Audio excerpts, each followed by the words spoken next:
right, so let's get going. So anyways, we've got 90 slides in this presentation. We're going to race through a lot of them, but don't worry.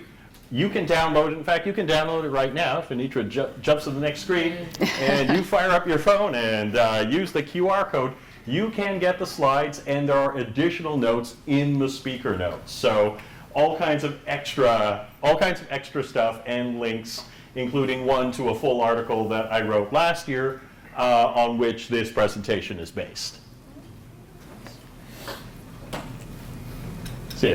Oh yeah, let's let people, and we'll show the QR code again. Yeah, the QR code will be there at the end. So I'm Anitra Pavka, 4-time layoff survivor. I've formerly worked in cybersecurity, not right now. Have done, written for a lot of different places, wrote a little bit for O'Reilly, done tech editing, including for O'Reilly. Currently, outside of work, I'm on the board of the Glazer Children's Museum. I also do a lot with organizing meetups in the area. And of course, all my opinions are my own. The usual disclaimer, it does not reflect on any past, current, or future employers. All right. And I'm Joey, 5-time layoff survivor. Last layoff was in 2024 from Okta. Currently running my own LLC. And yeah, if you hear an accordion, it's probably me. So you're at this presentation for one of two reasons. You've either been laid off or you want to be prepared. And it's good to be prepared. You want to think like Batman. Batman, with enough prep time, can take on anybody, even Superman. And Batman also wishes that his parents were more prepared. And there usually are signs that layoffs are coming. Sometimes it's the financials. Sometimes it's there's less work coming in, or leaders are starting to exit and more work keeps piling up on some people. Or there becomes a lot less communication, a lot less transparency. But there's always typically signs brewing that there's something slightly off. And the Blind app is your friend, or frenemy. So the Blind app is anonymous, where people can post what they think about their employer, their prospects, and it's like a more toxic version of Glassdoor. And in fact, Blind is like that Panera lemonade, that hyper-caffeinated one. In small doses, it will keep you awake and alert. In large doses, it is toxic. So use it carefully. Yes, and you will always be cordially invited to your layoff meeting. Nobody expects the layoff meeting. There are some little signs. So you'll see something show up at the last minute. It'll be a very short meeting. It'll have your manager. There'll be no agenda, a vague, super vague title. And of course, the Bobs will be there, the HR people. So your manager and the HR person or people, that's usually the dead giveaway. All right, and layoff culture is now been entrenched in American business for about 50 years now. So there is a standard set of practices. And if you could jump to the next screen. Yeah, basically, one, they are brief. They try and keep them as short as possible. It exposes the company to very little liability. The Sith rule of 2 always applies, always one master, one apprentice, or in this case, your manager and someone from HR. And then finally, no matter how cool or family-like your company was, the layoff meeting is always cold and corporate. And that is by design. Go ahead. And you'll want to be as professional as possible. Try to keep your poker face, try to hold it together. Again, it's a short meeting, so you don't have to do it very long. And you'll want to cover some basic questions. Things around money, benefits, what to do with your equipment, what to do with the work that was in progress or your files.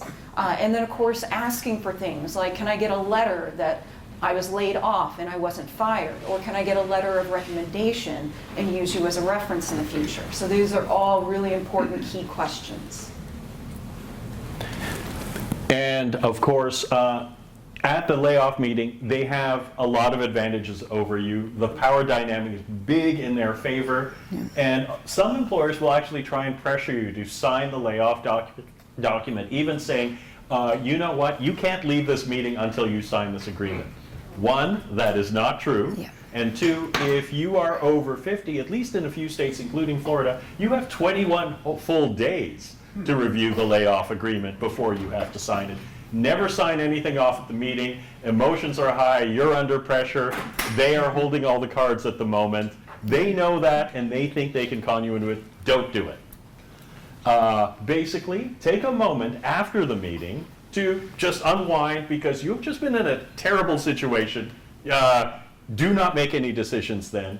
Read over the separation agreement as carefully as possible, and if possible, get an employment lawyer to look it over. If you belong to a team or a group of people who got the same layoff agreement, what you can do, and this is what me and my team did at the Auth Zero part of Okta, is we just pitched in, and we all pitched in, like 30 of us, for one employment lawyer to review.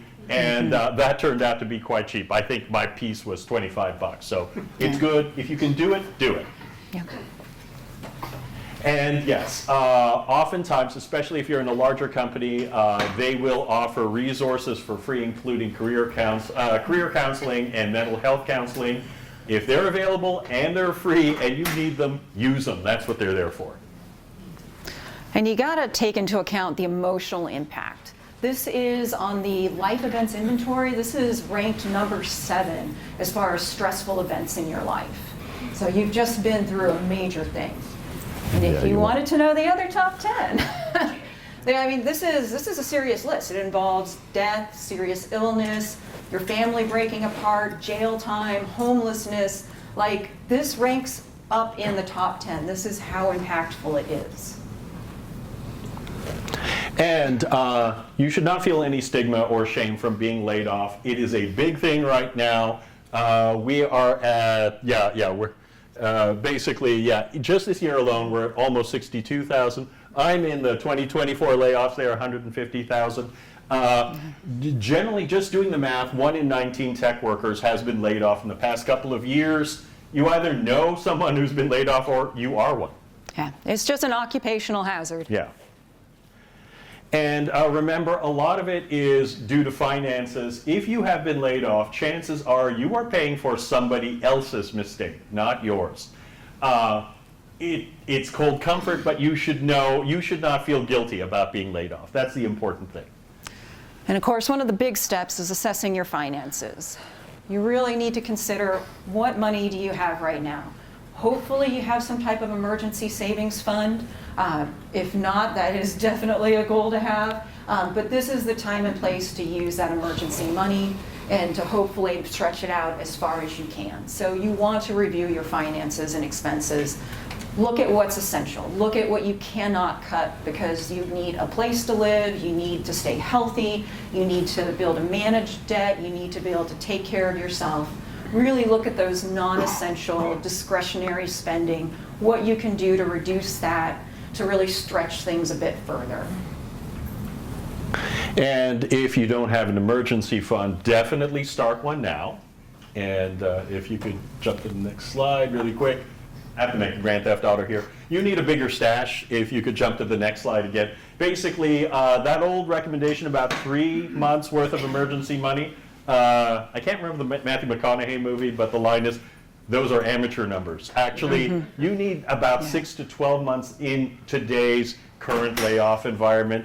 Here's a slide from Investopedia suggesting that $35K is good for an emergency fund. I know that's a lot of money, but it is good to have it. I've got a link in the notes for this slide to more about this figure. And the housing and utilities is actually on the low side for what's pretty common in Tampa Bay, because that's really increased a lot. It's good for Tampa Bay 10 years ago. Yeah. So again, Homeowners insurance in Tampa Bay. yeah. And this might seem really ambitious, but the important thing is start where you are. So just the important thing is to start small amounts over time, whatever you can do, because it will add up. And reduce or defer expenses whenever possible. When in doubt, file for unemployment. Even if you're not 100% sure you qualify, go ahead and file. You cannot claim weeks in the past that you have not already gone and filed for. So That's where time is of the essence. File as soon as you can. It's going to be a pain. Yeah. I swear, they've intentionally made it hard. So jump through the hoops, get it started, because even if you only get a small amount of money each week for the unemployment, it'll still help out in the long run. You know, and maybe write a strongly worded letter to Raunchy Ron.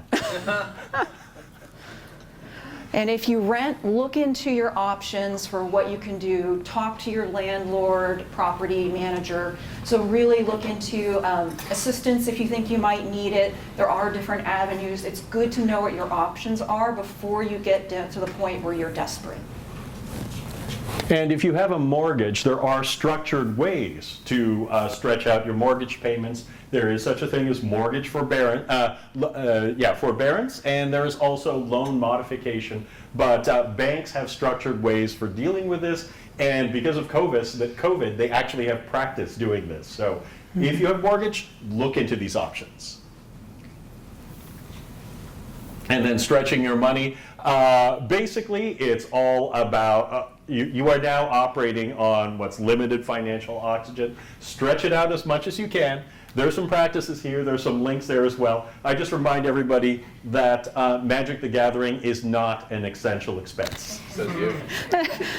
Have a student mindset. Think Yeah. about back when, or if you even are a student, how everything free is suddenly much more appealing, and you're so good at finding stuff that's free. And again, looking at services that are available, even things like through the library, where there's lots of interesting things you can get for free through that. Next up, you really want to be able to tell your story. You got to think about who you are. You got to think about that question, tell me about yourself. So the question you're going to answer in interviews, the question even you need to know for yourself. You want to think about what your interests are, your hobbies, what do you like to do, what do you not like to do. Write it down, really have it in front of you, so that way it makes it easier to look for patterns, to look for commonality. Because that will help you to think about, well, are there certain types of jobs that appeal to you? Are there certain industries that appeal to you? Do you prefer to work certain areas? So it's really, again, by writing this all down and getting it in front of you, it makes it easier to see what stands out and what's important. And of course, an important thing is to know what you have done. Now, all of this is in preparation for your job applications, the resumes and cover letters you'll be creating. And one of the most important things is you want to capture what the kids today call their W's, basically their wins. Where have you succeeded? And there's more in detail on the next slide. And basically the idea is that you want to create a list of successes that you can then use as material for your interviews, for your resumes.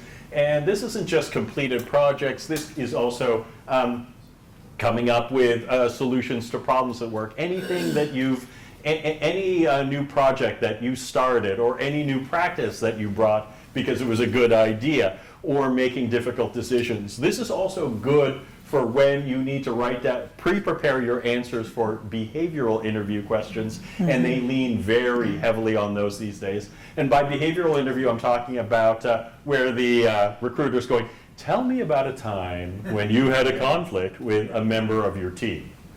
Yeah. And and get used to the frameworks here, STAR and Carl.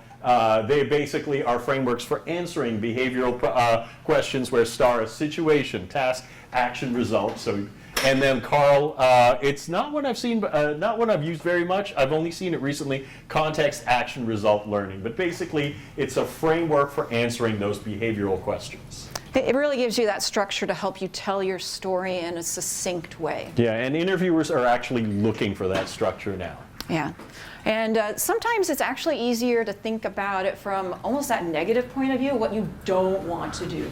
So it could be you're thinking back and you're like, okay, I never want to do that thing again that I did. Or something you saw someone else go through and you're like, I never want to deal with that. So this really also gives you that structure to say, okay, I want to avoid these things in the future. And of course, the thing about what you don't want to do is, it's a good idea to kind of capture the things that you don't want to do so you just don't end up applying for those jobs. So for instance, I personally do not apply for blockchain or Bitcoin. I find them kind of suspect. They're usually kind of scammy. And Bitcoin, in my opinion, breaks the 3 rules of money. By the way, the 3 rules of money are more money is better than less money. Money now is better than money later. And real money is better than fake money. And it's the 3rd rule that Bitcoin breaks. But anyways, knowing the line in the sand that you will not cross is very important in figuring out what you're going to do next. And you also want to think about what you want to do. So this is an opportunity to explore and kind of understand what your options are. Do you want to work for yourself? Do you want to work for an employer? If it's an employer, what size? Small companies, startups, big established companies. Really think about, what you want to do from your previous job that you would like to repeat, or if there's new things you want to do, maybe what skills you need to be able to move into that. So really, you want to think about all these possible options. And then yeah, that's me. Yeah, that's okay. But anyways, the other things you may want to, and these are larger questions, including, climbing the corporate ladder. How important is that to you? How important is the title to you? Do you want to work with customers? Do you want to do sales and marketing, or would you rather be in the back working and building stuff? There's also, do you prefer working alone, and, or do you want to come into the office at least part-time and hang out with people, or do you like the full-time office environment?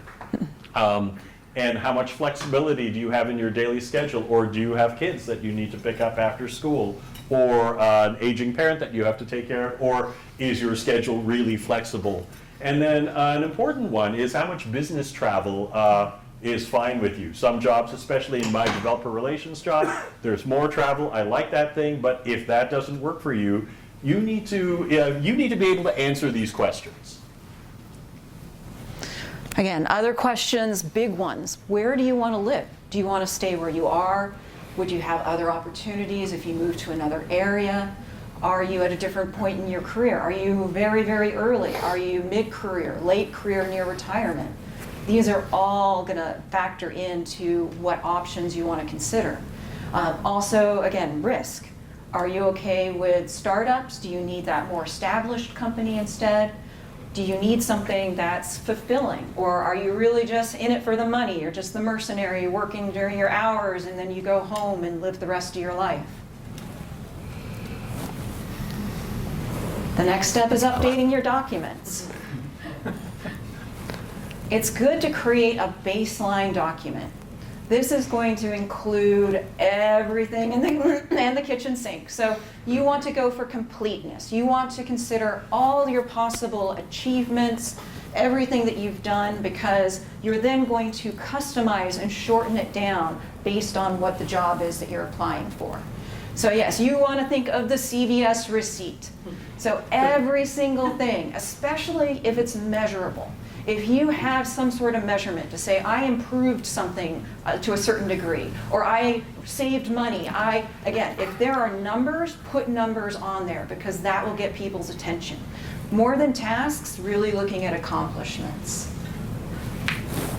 And then, let's see now, the important thing is, of course, your now former job is your most recent past job, which means it's the top line on your top line in your experience on your resume. That is the one that you want to have the most details for. That is the one you want to emphasize. And for each job in your baseline resume, what you want to do is you want to have the super highlights there first. So the biggest things you did, or the most successful things you did, you want at the top of each item in your job. And the reason is that right now, it's 7 seconds and change that a recruiter will look at your resume for, and that's it. So if you don't get them in that first 7 seconds, you've already lost them. Customizing your resume for every single job is going to be a burden. It's going to be a pain. And that's where AI can really help you. So you take that giant CVS receipt length resume, you take that job description, You take information about the company. You can even use AI to pull together a profile and information about the company. You pull it all together and you put it into your favorite LLM. You ask it for a customized resume, a cover letter. Of course, never just send these out without looking at these, because results may vary, but it will get you a lot of work done. It will really help you out with trying to speed up and make this a quicker process. So we do have a portion of the prompt up here. The rest of the prompt is in the speaker notes. So this is the sort of thing where you can put information into your favorite LLM, and you feel free to play around with it. LLMs are always changing. Feel free to pick different LLMs, see which one gets you the best results for the generated resume, the generated cover letter. But this really will help with the application process. Yeah, and it is a really long prompt. Now, we got to talk about LinkedIn. A lot of people are annoyed with LinkedIn. There are terrible people on LinkedIn. There's that one on the left basically saying, yeah, look at me, I'm hardcore. I'm staying in this practically youth hostel in Singapore looking for a job. And then, of course, there's the crying CEO. I'm not sure, yes, I think this is from about a year ago now. The CEO who had to lay off people, but to show that he had empathy, shot a video of him crying, which was downright terrible. Yeah, can we go to the next slide? But the thing is that LinkedIn is really important because recruiters use it, and in fact, they are using the paid version of LinkedIn. The basic version is about $1,700 a year. The super pro version that larger companies paying for is $10,000 per recruiter per year. Yeah. It is a search engine for prospective candidates, and what you want to do with your LinkedIn profile is do SEO on your own LinkedIn profile. In other words, make it attractive. And yeah, that's important. Another great way to get more people into your LinkedIn is to post regularly. What that does is that ranks you higher within LinkedIn's own search engine. Yeah, so again, recruiters might skim resumes, maybe 7 seconds each, but maybe because it's more social media-like, they linger on LinkedIn. So they'll spend a couple minutes looking over your LinkedIn profile, what you've been posting. You'll actually have more of their time and attention. So you really want to showcase yourself well. And in the speaker notes, we link to that article where they interviewed recruiters about their use of LinkedIn. It's also good to establish a routine, preferably a healthier routine. Yeah. And of course, think about like what's your natural rhythm. Think about the time of day when you're at your best. You can really apply yourself. That kind of slow slump time of day, how you recharge. People will have different times of day when they're at their brightest. Some people are the early birds. Some people are the night owls. Some people are in between. But it's good to kind of build your day around that. It's also good, no matter what time you start your day, to really start with a win. So something small you've accomplished. It could be as simple as making your bed, but it gets you started on the right foot. It really gets things off so that it sets you in that mindset of, I'm going to keep doing these small wins throughout the day. And weekday mornings. All right, this is the time you do your networking and you're reaching out to prospective hires.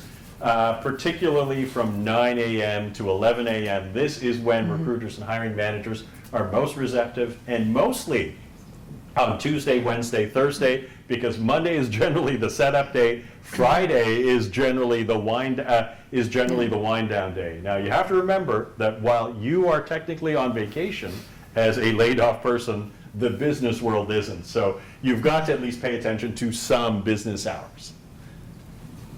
And then the other thing is that afternoons are really good for research, for sharpening your skills and filling gaps in your technical knowledge. The important thing also is to schedule some breaks throughout the day. Do not go full bore all the time. Downtime improves your uptime. Yeah. And when it comes to things like improving your technical knowledge, one thing that I always like to share that people aren't necessarily aware of is through the library system. If you have a Hillsborough County library card, you can get access to LinkedIn Learning for free. So there's things like that available as a free resource that you might not even be aware of. Of course, your evenings, you really want to keep those kind of similar to how you were doing during your work days while you were still working. So you want to work on personal projects, socialize, really make time to recharge, to get yourself ready for the next day. So that way, when you get that job again, it feels more natural, you're in a more natural rhythm. And it's important to stay healthy, especially during this stressful time. So focus on eating well, exercise, the basics, connecting with people. It can be sometimes a little awkward. You feel nervous about talking to people about your situation, but it's so important to reach out during this time. It's also important to make sure you don't fall into bad habits that will help you self-soothe. If you need counseling, definitely seek it. All right, and then insurance, one of the important things you have to remember is that because insurance is tied to work and you no longer have work, the insurance that you had has a limited lifeline. So what you need to do is you need to do things like use that remaining insurance time to fill all your prescriptions as much as possible. If you have appointments, try and get them scheduled sooner. Get seen by the doctor, get seen by the dentist, whatever procedures you need, get them done before the insurance runs out. And of course, there is COBRA. COBRA costs more. But if it is available to you and you have the money, use it. Otherwise, there is the insurance marketplace. A bit of a challenge, but there are also insurance marketplace consultants who can help you find the insurance that is closest to what you had when you were working. Use them. And then also seek counseling if you need it. Here are the signs that basically suggest that maybe you should seek counseling. It's largely about obsessing over your current status, or if your current status is really dragging down the rest of your life. Mental health, I know there's a bit of a stigma attached to it, but it's just as important as physical health. You will not walk off a broken leg. You will also not walk off depression. Get the help you need if you need it. Again, it's really important to reach out. You can start with people where you might feel the safest. Close friends, family. Again, you might feel nervous bringing it up, but they're going to be the ones who will support you the most, who'll be the most sympathetic. So they're also going to be kind of your first line of networking. Reach out to previous coworkers, previous managers. So this is another opportunity for networking. They can also act as a reference, as a resource. They might be working somewhere else and they might be aware of maybe hiring going on at their company or at another company they're aware of. So again, reaching out will really help you as you're trying to navigate this. All right, and then referrals are actually the best way to land a job. They are how I've landed more than 3/4 of my jobs. And that's basically because it works for companies actually trust their own employees to refer other employees, and they will even reward them. There are $100, if not $1,000 rewards for an employee to refer another employee to the company. And if, to use the Olympic shooter meme, there are basically 2 ways to land a job. You can do it the super high-tech way. I'd rather do it the Turkish shooter way, knowing a guy at the company. That's still better. That's still more badass. Next one, please. Yes. Okay. And yeah, the beauty of referrals is that, current employee references are considered more high. You also get to jump the queue of applications. I don't know if you've tried to apply a job on LinkedIn and you click on the job application and it says over 100 people have applied, and you look and you say, that job just got posted 16 minutes ago. So it lets you jump that, and the interview process even gets fast-tracked through the referral process. They tend to prioritize referrals over cold applications. So it is important to know people. Make sure you do some networking here. The person you meet here might help you today, might help you land a job tomorrow. Yep. And then people who were laid off with you, and we did that.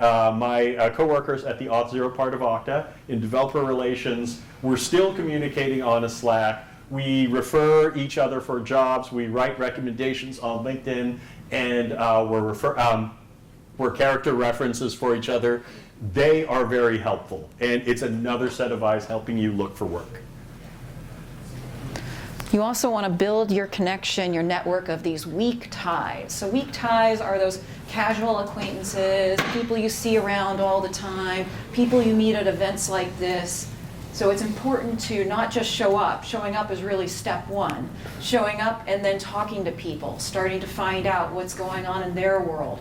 Again, trying to make these connections. So you're more likely to get a job through these weak ties than you are through your strong ties, like those very close friends or immediate family members. You also could even set up a job council. So the book Never Search Alone really kind of gives you that model of getting together a small group of people, up to 6 people, where you can help each other out, encourage each other. Really, it's like a support group as you're going through your job search together. Mm-hmm. And they're also an accountability group because you all push each other to go, oh yeah, did you fill out a job application today? And you guilt each other into keeping your job search active. It's very good. Yeah, highly recommend the book. So other ways to reach out, there's lots of different events. Again, you're here today, so that's a good example. There's also, you might want to consider volunteering at conferences. So maybe you don't have the money to pay to go to another conference. Quite often, if you spend a few hours volunteering, they'll let you in for free. And then it also might get you access you wouldn't normally have as a regular attendee, because you would be able to potentially talk a little bit more with the speakers or with the organizers. So being a volunteer might give you some other connections you wouldn't have had. Yeah, and the best way to be a volunteer locally is exhibitor hall downstairs. Go talk to the people at Computer Coach, the Computer Coach table. Suzanne from Computer Coach organizes the volunteer crews for most Tampa Bay conferences. Yes, and she is always looking for volunteers, guaranteed. You can also join groups. There's lots of meetup groups. There could be clubs. I mean, it could even be something that's more of a hobby. The important thing is getting out, talking to people, because you never know where you might stumble across that lead that would get you the job that you're going to eventually get. And you also want to reach out through social media. So again, using LinkedIn is a great way to do it. Talk about what you're doing. That will get the attention of recruiters. So have little side projects, little things you're going to practice and try on your own. Or sign up for classes, go to workshops. And the other thing is, while you're talking to people, ask for introductions. You can say, hey, is there someone else I could talk to? Especially if they work at a company, you can say, hey, could I talk to someone over in a different group or different department? It might be a little weird, especially for introverts amongst us, or people who aren't more salesy. But yeah, definitely a lot of people want to help. Like, they can sympathize with being laid off. So it doesn't hurt to ask. The worst thing that will happen is they'll say no, and you could ask someone else. All right.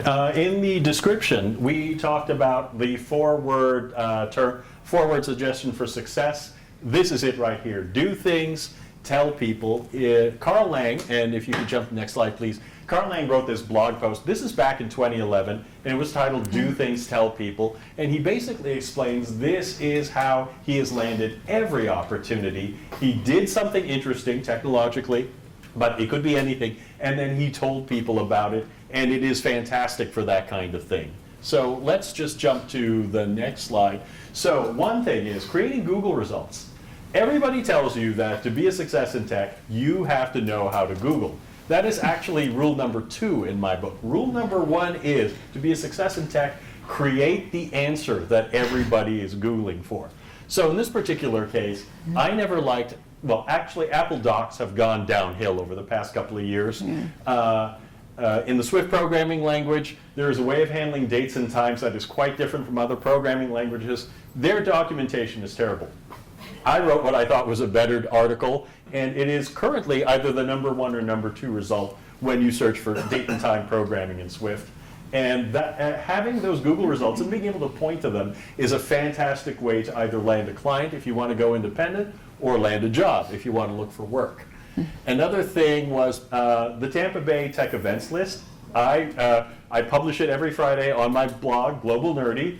This was a job search tactic that got out of hand. What happened was, my plan was I was looking for a developer relations job. I wanted something to point to, and I wanted to say, see, I create this thing for the community. My original plan was to wind it down after I landed the job. The problem was when I wound it down, everybody was going, where's the list? So I decided, okay, I'm going to write a Python script to automate it, and the list is now published every week.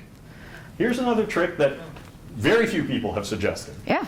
So maybe there isn't a social group that has the interest you have in mind. So you can start a meetup group on your own. So that was something we did with Coders, Creatives, and Craft Beer. This gets you out there. This brings in people to talk to. Again, building up those weak ties. This stands out. This shows off your organizational skills. So again, there's lots of benefits out of doing this. Socializing, work-wise. So again, this is one of the other ways you could potentially stand out. And this was a really low-effort meetup. There are Yeah. no presentations. This is just getting together at a pub to have beer or non-alcoholic beverage, your choice, and some pizza and talk, and that is it. Okay, build a project and present it. So this helped me land my most recent client, and what I did was I took Eliza, which is the original chatbot written in the 60s. It pretended to be a psychiatrist, and all it did was just take bits and pieces of your answers and kind of throw them back at you or ask questions like, how does that make you feel? Like a really hokey psychiatrist. But it is the grandmother of ChatGPT. I wrote about it, presented it at a meetup, and I ended up getting invited to do a presentation in Austin in front of hundreds of people, which was fantastic. And it's been recorded, and it is yet another feather in my cap that I can point to for future clients or prospective employers. And then finally, even if something doesn't go anywhere, tell people about it. So I wrote an app for truckers to find the nearest truck stop. This was a take-home assignment for a company that makes trucker apps, and they ghosted me, despite the fact I wrote both an Android and an iOS version over 2 weeks. Yeah. But I just turned it into a video, and trucker video, and I used the soundtrack from the movie Convoy, the song Convoy in the background. And there's a link in there's a link in the notes. You can watch the video. Yeah. It's a lot of fun. And if I were a trucker, actually, I would use this app. It's really handy.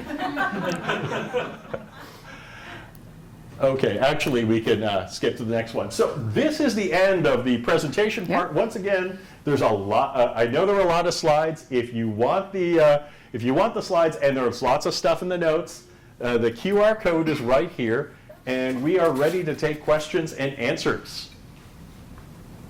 Yes. I have a question. Question. Go ahead. It's financial. So Yeah. let's say for those that does not have an emergency fund, or the emergency fund is too little to cover the cost. If they have a 401k, based on your experience or someone else's, right? Is it possible to withdraw from the 401k in case of like an extreme emergency, like a layoff?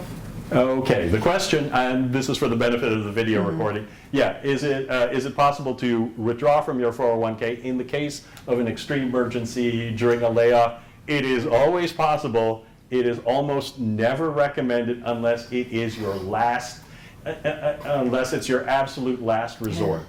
Part of the problem is that that 401k, there are penalties. About 35%.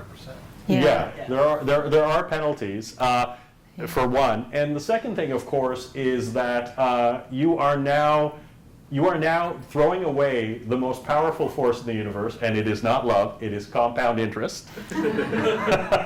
Compound interest and time, and that is. You may end up jeopardizing yourself in the future. If it is an immediate need and there is no other avenue, then yes, you have to. But there are going to be big consequences. Yeah, so while it's an option, it might not be your best option. It's good to look into other possibilities. There may also be the option to take a loan Yes. against your 401k. Yes. Yes, that's right. The 401k loan. Yourself back and you do not lose that. Yes, as a collateral. Gene, yes. Tell us your personal one or two or few favorite tech happenings that actively are going on, because I think you guys spearhead some and you guys are super active in the community. What are like maybe your top two favorites that you attend regularly or participate in? Let's see now. It's probably a toss-up. It's probably a toss-up between Tampa Devs and Tampa Bay Techies. So they have a lot. Yeah, they have a lot of events, and they often overlap. Yep. Let's see now. If you want to get into AI, or at least have some AI credentials, actually, Anitra and I run the Tampa Bay AI meetup. Yep. There will be one soon. And I have just taken over the Tampa Bay Python meetup, and we are going to be talking about some Python topics, including scraping, and I'm going to redo the presentation where we write a Python app that takes 20 job descriptions and your resume and cranks out 20 customized resumes, one for each application. Because according to the HR firm Pathrise, you need to apply to 20 jobs. The people who've been successful have applied to 20 jobs a week. That is more than that is beyond human capability, especially if you have other things to do in your life. Any other questions? Yes. So you mentioned you used a team, your whole team used like lawyers. Do you have any referrals for that, or are the lawyers that you use? Well, we went with a teammate of mine in Seattle. So we went with a Seattle lawyer, and in fact, I don't have that contact information for that particular lawyer. I would suggest a local lawyer, but lawyers know other lawyers, and I would recommend, he's a friend of mine, Brent Britton. All right, talk to him. If you do a search for Brent Britton, you can easily find him. He's hard to miss. He's a lawyer who looks like a biker. Yes? Just to add on to that, if for whatever reason, say you can't find a lawyer from someone you know, Florida Bar Association has an actual system for this where you can find a lawyer. So. Okay, yes, that is absolutely correct. And if you're a USF student, there is USF Legal Aid. They may be able to point you to an employment lawyer. Yes? Me? Yeah. I have two other healthcare options as well. Sure. Tampa Family Health offers a sliding scale for your income. Tampa Family Health, okay. And then nowadays there's primary care providers, and they offer like a subscription base where you pay $50 a month, and they offer you healthcare services. All right, So you don't fantastic. need insurance. Very helpful. Thanks Any for other sharing. questions? Yes. To double down on the emergency fund, I would say I went through about $28,000 when I was out of employment for 6 months. Okay. I agree with that figure. Really, truly, put that forward for you. 20? 28,000. 20,000 for 6 months? Yeah. 6 Okay, all right. Almost 30,000 over 6 months. All right. Yeah. Yeah, it's getting expensive. Let's put it this way. We live in Seminole Heights, and there's a guy renting out a trailer in his backyard, and he actually, and the headline is "The Bathroom Works," and he was asking $1,300 a month. Yeah. Yeah. Oh, go ahead. Are there any specific industries or areas that are maybe less prone to layoffs than others that you all may have noticed? Hard to tell. Part of the problem is that as an employee, you are on the bad side of the great accounting equation: assets equals liability plus owner's equity. We are all liabilities. The problem is and this is actually Jack Welch's, former CEO of GE. It's his fault. He introduced something called shareholder primacy, which means that you are responsible to the shareholders first, which means you must make number go up as far as the share price goes. So, and the best way to raise share prices is to fire or lay off or reduce in force. Yeah. So basically, what you're trying, right now I cannot think of a single industry. There's only one industry I think where you're safe, and that is venture capital, and you need money. You need money to do that. In fact, Mark Andreessen, the big venture capitalist from Andreessen Horowitz, said the only job that will never be replaced by AI, because an AI could never do it, is being a VC, which I am, which is a total dick thing to say. Any other questions? We've got like 1 minute left. All right, well, hey, thank you very much for coming out. And don't forget, actually, these are our LinkedIns. And if you need the slides, just contact us on LinkedIn. And we're also happy to answer questions. Thank you so much. Thanks, everyone.